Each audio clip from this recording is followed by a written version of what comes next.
Assalamualaikum warahmatullahi wabarakatuh. Dan ini adalah tempat-tempat paling misterius di dalam Islam yang belum ditemukan keberadaannya. Pada video kali ini kita akan membahas 3 tempat paling misterius di dunia yang keberadaannya belum diketahui sama sekali secara pasti. Akan tetapi kita mesti mempercayainya. Ada beberapa tempat di dunia ini yang belum kita yakini keberadaannya, namun belum diketahui di mana tempat tersebut berada. Tempat-tempat ini juga banyak disebutkan di dalam Al-Quran maupun hadis Rasulullah SAW. Apa-apa saja tempat tersebut? Berikut ulasannya. Yang pertama, tembok Ya'juj dan Ma'juj. Sekitar 50 km di utara Beijing ada sebuah desa di kaki bukit bernama Badaling. Dari tempat ini para turis dari berbagai belahan dunia memasuki pintu gerbang menuju ke tembok besar Cina. Pemandangan dari atas tembok sangatlah indah. Tembok sepanjang 6.000 km itu konon bisa terlihat dari bulan.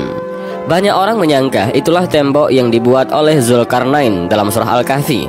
Dan yang disebut Ya'juj dan Ma'juj adalah bangsa Mongol dari utara yang merusak dan menghancurkan negeri-negeri yang mereka taklukkan. Syekh Hamdi bin Hamzah Abu Zaid, seorang penulis dan peneliti tentang tembok Zulkarnain, meyakini bahwa tembok yang dibangun oleh Zulkarnain adalah tembok Cina tersebut. Hal ini kemudian dituangkan dalam sebuah buku yang telah diterjemahkan ke dalam bahasa Indonesia dengan judul Mengungkap Misteri Perjalanan Zulkarnain ke Cina. Buku ini diterbitkan pada Maret 2007 silam. Di dalam bukunya, Syekh Hamdi sangat yakin dan tanpa ragu menyatakan bahwa tembok Cina adalah tembok yang dibangun oleh Zulkarnain. Ia kemudian menyebutkan secara detail penelitian dan bukti-buktinya. Namun jika dilihat secara fisik terdapat perbedaan yang sangat jelas antara tembok yang dibangun Zulkarnain dengan tembok Cina. Pertama, tembok Cina terbuat dari susunan batu bata, sedangkan Al-Quran menyebutkan tembok Zulkarnain terbuat dari tumpukan besi yang kemudian dicampur dengan tembaga. Kedua, tembok Cina dibangun secara bertahap selama ratusan tahun dari berbagai dinasti yang memerintah Cina, diantaranya dinasti Han dan Ming. Sementara itu, penjelasan Al-Quran, tembok itu dibangun oleh suku bangsa yang meminta pertolongan kepada Zulkarnain. Dan setelah selesai, Zulkarnain menyatakan bahwa tembok itu tidak akan bisa dilewati dan dilubangi oleh Ya'juj dan Ma'juj.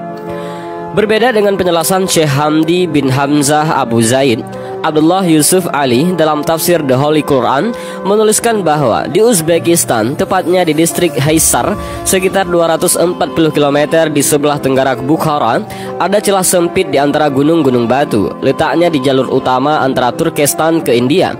Tempat itu kini bernama Buzgolkhana dalam bahasa Turki, tetapi dulu nama Arabnya adalah Bab al-Hadid. Orang Persia menyebutnya Dar-i-Hani. Orang Cina menamakannya Timenkuan. Semua bermakna pintu gerbang besi. Hasil foto satelit pada orbit itu sudah tidak ditemukan lagi tembok atau pintu besi tersebut. Namun seorang pengembara Cina yang bernama Huan Xiang pada abad ke-7 pernah melewati pintu berlapis besi saat melakukan perjalanan ke India. Dan tidak jauh dari tempat tersebut terdapat sebuah danau yang dinamakan Iskandarkul.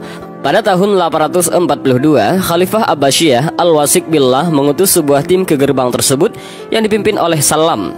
Hasilnya, tim ekspedisi ini masih menemukan gerbang di antara gunung-gunung itu selebar 137 meter. Ada pula yang menyebutnya 150 meter. Dengan kolom besar di kiri dan di kanan terbuat dari balok-balok besi yang dicor dengan cairan tembaga. Tempat bergantung daun pintu raksasa. Dalam Al-Quran memang tidak dijelaskan secara detail tentang Zulkarnain berasal dan kemana saja pengembaraannya. Al-Quran hanya menyebutkan Zulkarnain melakukan pengembaraan menuju matahari terbenam dan matahari terbit. Lalu dalam perjalanan ke utara, Zulkarnain bertemu dengan 2 buah bukit yang di baliknya terdapat kaum yang bernama Ya'juj dan Ma'juj. Lalu di manakah sebenarnya keberadaan tembok Ya'juj dan Ma'juj itu berada? Yang pasti hanya Allah SWT yang maha mengetahui yang ada di langit dan di bumi di mana keberadaan tempat tersebut. Yang kedua, tempat keberadaan telaga Ainul Hayat. Ainul Hayat menurut beberapa ahli tafsir merupakan air kehidupan yang bisa memperpanjang usia manusia. Yang meminum airnya seteguk saja maka hidupnya akan abadi. Kehidupannya dijamin oleh Allah Subhanahu wa taala hingga hari kiamat, kecuali dia memohon kepadanya untuk dimatikan. Beberapa hikayat menyebutkan kalau Allah Subhanahu wa taala menciptakan dunia, Dia menurunkan beberapa tetes air dari surga ke dunia.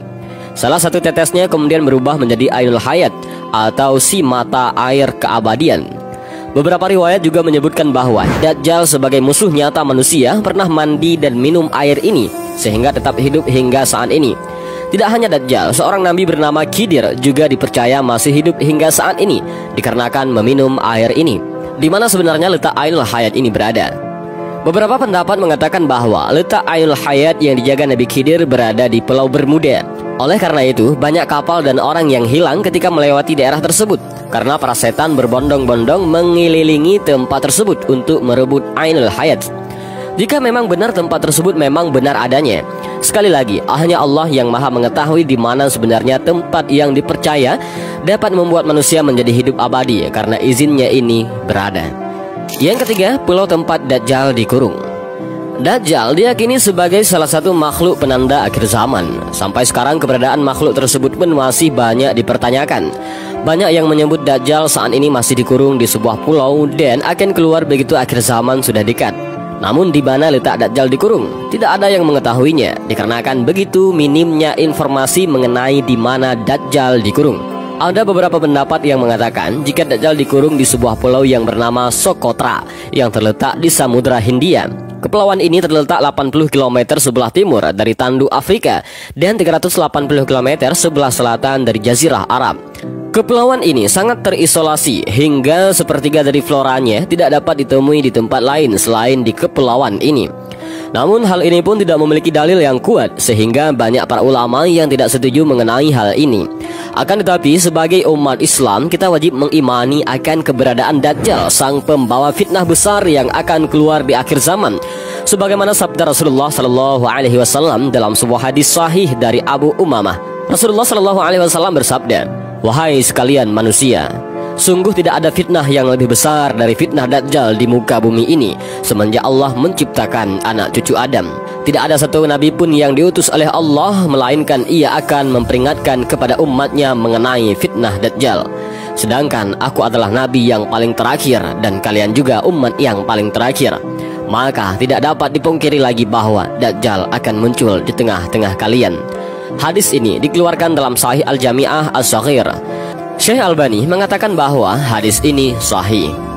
Dan inilah 3 tempat yang paling misterius hingga saat ini belum diketahui pasti keberadaannya. Dan semoga apa yang telah kami sampaikan dapat menambah wawasan dan informasi kita seputar dunia Islam. Dan demikianlah video singkat ini, mudah-mudahan ada manfaat bagi kita semua. Amin ya rabbal alamin. Wallahu a'lam bishawab. Assalamualaikum warahmatullahi wabarakatuh.